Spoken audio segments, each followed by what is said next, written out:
ہمارے ہاں تو لوگ بڑے فخر سے یہ دعویٰ کرتے ہیں کہ ہم اگر نمازی ہیں تو ہم جنتی ہیں، ہم نے نماز پڑھ لی، ہم نے روزہ رکھ لیا، ہم سال میں 30 روزے رکھ لیے، زکوٰۃ ادا کر لی، حج کر دیا تو ہم نیک ہیں۔ لیکن یہ چیز بالکل اللاجیکل ہے۔ اگر یہ تمہارے اندر خوبیاں ہیں بھی، اس کے بعد خود کو مومن سمجھنا یہ اللاجیکل ہے۔ یہ مومن کیا ہے؟ مومن وہ ہوتا ہے جو اللہ پر ایمان لے آئے، اللہ پر ایمان لے آئے۔ اور ایمان لانے سے کیا مقصد ہے کہ ہم تمہارے ہر احکام کے اوپر ایمان لاتے ہیں کہ تمہارا ہر احکام حق اور برحق ہے اور اس پر ہم عمل بھی کریں گے۔ اس کو ایمان اصل معنی میں کہا جاتا ہے۔ تو اگر میں ایک مثال دے کر کے آپ کو ایک بات سمجھاؤں کہ اگر کوئی نوکر ہے، مالک کے ہاں جا کر کے 5 وقت حاضری دیتا ہے اور اس کی تعریف کرتا ہے، لیکن مالک کی احکامات حکم کو مانتا ہی نہیں ہے۔ مالک اسے کہتا ہے جا کر کے چور کا ہاتھ کاٹو، وہ چور کا ہاتھ کاٹتا نہیں ہے۔ مالک اسے کہتا ہے کہ اگر کوئی عورت یا مرد زنا کرتا ہے اس کا رجم کرو، اس کو یا سنسار کرو، وہ اس طرح کی قوانین کو نافذ نہیں کرتا ہے جو مالک کے حکم کے اندر آتے ہیں۔ اگر مالک کہتا ہے کہ جا کر کے سود جو اعلان جنگ ہے اللہ اور اللہ کے رسول کے خلاف، تو اس کو ختم کرو، تو اس کے خلاف کوئی کارروائی نہیں کرتا ہے، تو کیا وہ مالک کا وفادار اور فرما بردار بندہ ہو سکتا ہے، نوکر ہو سکتا ہے؟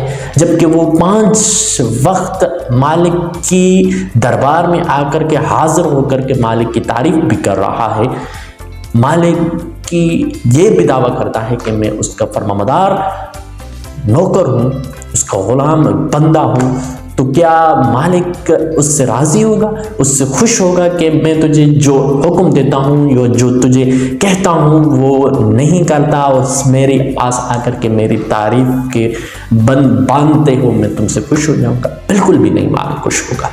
دوسرا ہے مالک کے ہاں آ کر کے وہ دعویٰ کرتا ہے کہ میں تمہارا وفادار ہوں، میں تمہارے ساتھ سچا ہوں، میں تمہارا ہوں، اور دنیا داری کے اندر جب چلا جاتا ہے تو غیروں کے نظام کے اوپر چلتا ہے، غیروں کی پیروی کرتا ہے، تو مالک خوش ہوگا؟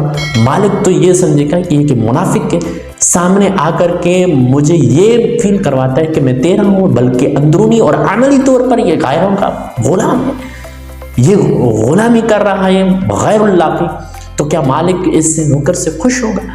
تو اس طرح کی عبادت جو منافقان عبادت ہے کہ سامنے مالک کے تو مالک کی تعریف کرے اور مالک کے سامنے سر جھکا کر کے کھڑا ہو جائے، لیکن اصل میں مالک کی جو نافرمانی کر رہا ہے، اس کی حکم احکامات کو پامال کر رہا ہے، اس کا جو نظام ہے جو عدل و انصاف پر قائم ہے اس کو قائم کرنے، اور جو غیر اللہ کا نظام ہے اس کے خلاف کوئی کارروائی یا کوشش یا اس کے خلاف جہاد کرنے کی کوشش بھی نہیں کر رہا ہے، تو مالک اس سے کبھی خوش نہیں ہوگا۔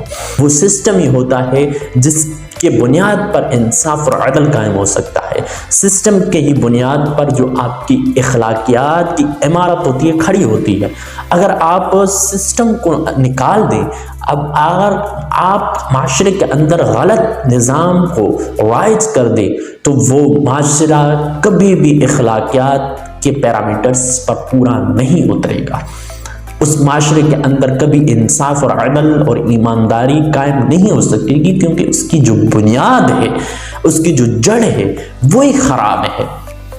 تو ہمارے ہاں شروع سے ہی اس چیز کی تعلیمات نہیں دی گئی ہے کہ اسلام ایک مکمل ضابطہ حیات ہے، جو کمپلیٹ کوڈ آف لائف ہے، وہ جو ہمیں ایک نظام پرووائڈ کرتا ہے جس کے تحت زندگی گزاری جائے اور جس کو نافذ کیا جائے۔ اگر آپ پچھلی صدی کے اندر دیکھیں تو دو جو طاقتیں تھیں، USSR اور امریکہ، ان کے بیچ جو لڑائی چلی تھی وہ بھی نظام کے اوپر چلی تھی۔ جس قوم کا نظام، تہذیب اور تمدن ڈرائج ہوگی دنیا کے اوپر، وہی قوم خود کو سپر پاور کہلائے گی۔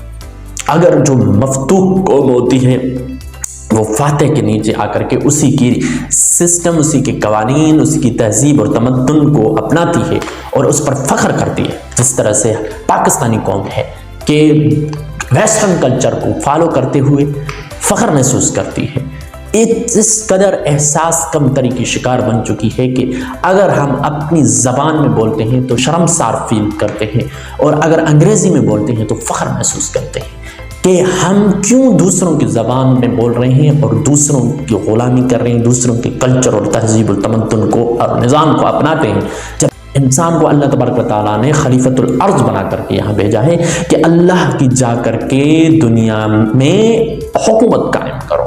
انسان خلیفہ ہے، یہ ذمہ داری ہے انسان ہم مسلمانوں کے اوپر کہ اللہ تبارک و تعالیٰ کی حکومت کو قائم کریں دنیا کے اندر۔ ان الحکم الا للہ، سوائے اللہ کے کسی کا حکم بھی نہیں چلے گا۔ اللہ تبارک و تعالیٰ کو اس دنیا کو بنانے کا کیا مقصد تھا؟ یہ نہیں تھا کہ اللہ تبارک و تعالیٰ عبادت کروائے لوگوں سے۔ عبادت، ایک تو عبادت کو ہم نے سمجھائی غلط ہے کہ ہم روز و نماز حج زکوٰۃ کو عبادت سمجھتے ہیں۔ یہ عبادت ہے لیکن یہ چھوٹی عبادت ہے۔ اس سے بڑی عبادت یہ ہے کہ ہم مکمل طور پر اللہ کے احکامات کے تحت چلنے والے بن جائیں، اور اللہ تبارک و تعالیٰ کے احکامات کے اندر اللہ تبارک و تعالیٰ کا دیا ہوا نظام بھی، ایک سسٹم بھی آتا ہے، جس سسٹم کو رائج کرنا ہی انسان ہم مسلمانوں کی ذمہ داری ہے، بہت بڑی ذمہ داری ہے۔ This should be the purpose of every Muslim in the world, because every Muslim is the Khalifa of the God. اللہ تبارک و تعالیٰ کا خلیفہ ہے دنیا کے اندر۔ اللہ تبارک و تعالیٰ کو ضرورت نہیں تھی عبادت کی۔ اللہ تبارک و تعالیٰ کا مقصد اس دنیا کو قائم کرنے اور بنانے کا یہی تھا کہ اللہ تبارک و تعالیٰ چاہتا تھا کہ اس کی ربوبیت اور خدائی ظاہر ہو۔ اللہ تبارک و تعالیٰ کو اگر عبادت مقصد ہوتا تو اس کی عبادت کے لیے تو ہزاروں کروڑوں اربوں خربہ جو ہیں فرشتے ہیں جو اس کی عبادت کر رہے ہیں، ہزاروں سالوں سے کچھ قیام میں کھڑے ہیں، رکوع میں کھڑے ہیں، سجدے میں ہیں۔ اللہ کو عبادت کی ضرورت نہیں۔ انسان کو اللہ نے اس لیے پیدا کیا ہے کہ اللہ کی جو صفات ہیں وہ ظہور پذیر ہو رہی تھیں۔ اللہ کو اپنی صفات کو ظاہر کرنا تھا۔ اللہ رحمان ہے، رحمان صفت تبھی ظاہر ہو سکتی ہے جبکہ انسان غلطی کرے گا، پھر معافی مانگے گا اور اللہ معاف کرے گا تو اللہ کی جو رحمان صفت ہے وہ ظاہر ہوگی۔ تو اللہ نے انسان کو اس مقصد سے پیدا کیا ہے کہ اللہ یا اس دنیا کو پیدا کر کے انسان کو اس دھرتی پر اس لیے بھیجائے کہ اللہ اپنی صفات کا ظہور چاہتا تھا کہ میری صفات ظاہر۔ کسی نظام کو نافذ کرنے کے لیے سب سے پہلے یہ اہم ہوتا ہے کہ جو پہلے سے ایگزسٹنگ سسٹم ہوتا ہے اس کو ختم کرنا ہوتا ہے، اس کو اکھاڑنا ہوتا ہے۔ اس کو ختم کرنا اتنا آسان نہیں ہوتا ہے، جس کے لیے خون اور پسینہ بہانا پڑتا ہے۔ No revolution is possible without bloodshed۔ دنیا کی تاریخ کو آپ اٹھا کر کے دیکھ لیں کہ جو بھی انقلاب دنیا کے اندر آیا اس کے لیے اپنا خون بہانا پڑا لوگوں کو، پھر جا کر کے کوئی انقلاب آ کے نیا نظام دنیا کے اندر قائم ہوا، نافذ ہوا ہے۔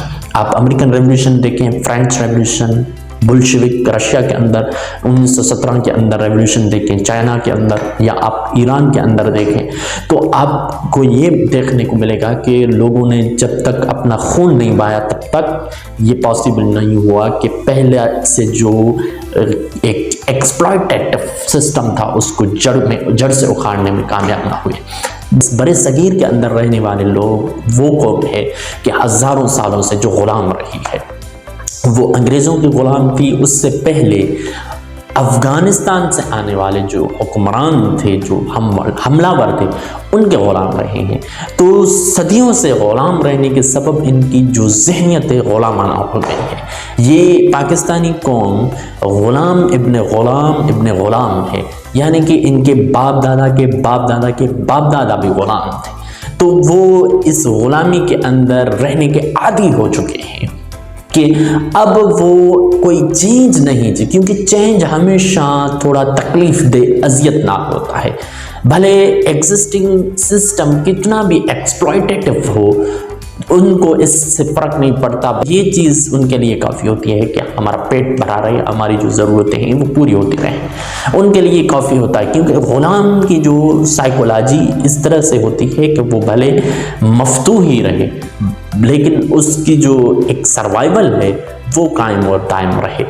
تو جب تک یہ غلامانہ سوچ ختم نہیں ہوگی تب تک وہ انقلاب کا جذبہ جنون پیدا نہیں ہو سکتا ہے۔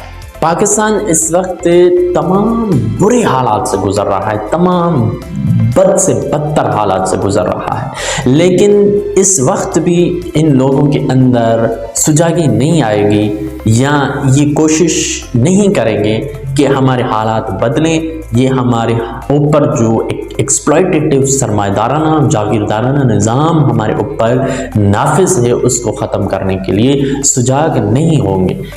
ارسطو نے کہا تھا کہ معاشرے کے اندر غربت یا تو انقلاب کو جنم دیتی ہے یا ڈکیتی کو، لوگ لوٹ مار کرنا شروع کر دیتے ہیں۔ تو پاکستان کا اس وقت یہ حالات تو نہیں، اتنے حالات بگڑے ہیں کہ لوگ انقلاب کے لیے قدم اٹھائیں۔ ہاں، ہو سکتا ہے کہ ایسے حالات ہوں کہ لوگ لوٹ مار کی طرف قدم اٹھائیں، لیکن انقلاب کی طرف ان کی سوچ نہیں جائے گی۔ اس کی وجہ یہ ہے کہ لوگوں کی جو ذہن سازی ٹھیک طرح سے نہیں ہوئی ہے شروع سے ہی۔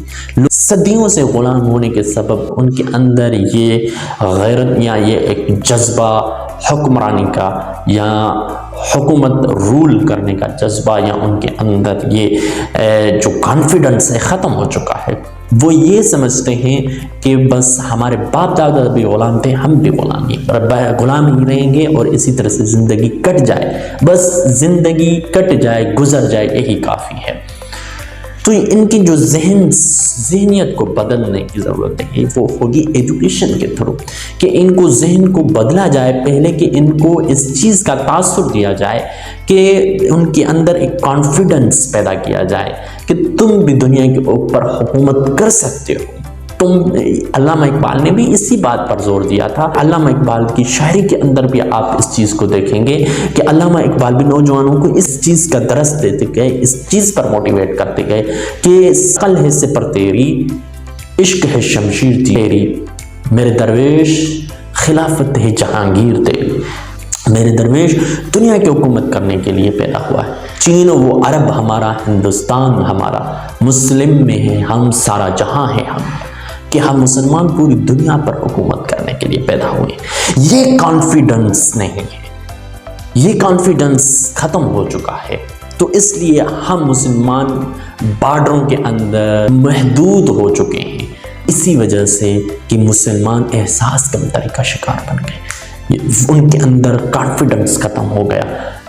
خاص طور پر برصغیر کے مسلمان جو غلام رہے ہیں صدیوں تک، ان کے اندر یہ کانفیڈنس ختم ہو چکا ہے۔ ان کی یہ ذہن سازی کرنی چاہیے کہ تم دنیا پر حکومت کرنے کے لیے پیدا ہوئے۔ نمبر 2، کہ ان کو تاریخ پڑھائی جائے کہ کس قدر ہمارے اسلاف دلیر اور بہادر تھے، ان کی تاریخ کی کتابیں ان کی بہادری کے قصوں کے ساتھ بھرے پڑے ہیں، جنہوں نے اس بڑی اس دور پر پاور سے ٹکر کھایا، رومن اور فارس جیسے سپر پاورز کو توڑ ڈالا۔ یہ تاریخ پڑھائی جائے جس سے یہ موٹیویشن ملے کہ ہماری ایک بہت بڑی تاریخ ہے، ہم اپنی تاریخ سے بے خبر ہیں۔ یہ نوجوانوں کے اندر اس تعلیمی نظام کے تھرو ان کی اس چیز کی ذہن سازی کی جائے، ان کو ذہن کو ڈیولپ کیا جائے، ان کو ذہن کو بنایا جائے کہ ان کو اندر وہ غیرت پیدا ہو سکے، وہ حمیت پیدا ہو سکے کہ آج مسلمان کے اوپر اتنا ظلم کیوں، اتنے لاچار اور کمزور مسلمان کیوں، کہ جس مسلمان کے نام کو سن کر کافر ڈرستا تھا، جس کی دل کی دھڑکن بڑھ جاتی تھی، خوف زدہ ہو جاتا تھا، وہ کافر آج ظلم کر رہا ہے، اتنے مسلمانوں کو مار رہا ہے۔ ہمیں بے خبر رکھا گیا ہے ہماری تاریخ سے کہ ہماری بھی ایک تاریخ رہی تھی، بہت بڑی تاریخ رہی تھی۔ جب یہ غیرت اور حمیت اور ضمیر جاگ جائے گا تو ان سے قربانی لینا آسان ہو جائے گا، یہ قربانی دینے کے لیے تیار ہو جائیں گے، ان کے اندر موٹیویشن، ایک حوصلہ افزائی پیدا ہو جائے گی کہ ہم اس طرح سے غلام اور مظلوم نہیں رہ سکتے۔ پھر قربانی جب دینا لگیں گے، جب قربانی کا جذبہ پیدا ہوگا، اپنی جان تک قربان کرنے کے، اپنے بچے مال تک قربان کرنے کے لیے تیار ہو جائیں گے، تب انقلاب آئے گا، تب تبدیلی آئے گی، تب اسلامک سسٹم یہ انصاف پر بنیاد رکھنے والا نظام دنیا کے اندر قائم ہو سکتا ہے۔ امید ہے کہ آپ کو اس سے فائدہ ہوا ہوگا، تو اپنے دوستوں کے ساتھ شیئر کر دیں تاکہ وہ بھی اس طرح کی انفارمیشن نالج سے اویئر ہو سکے۔ Thank you very much.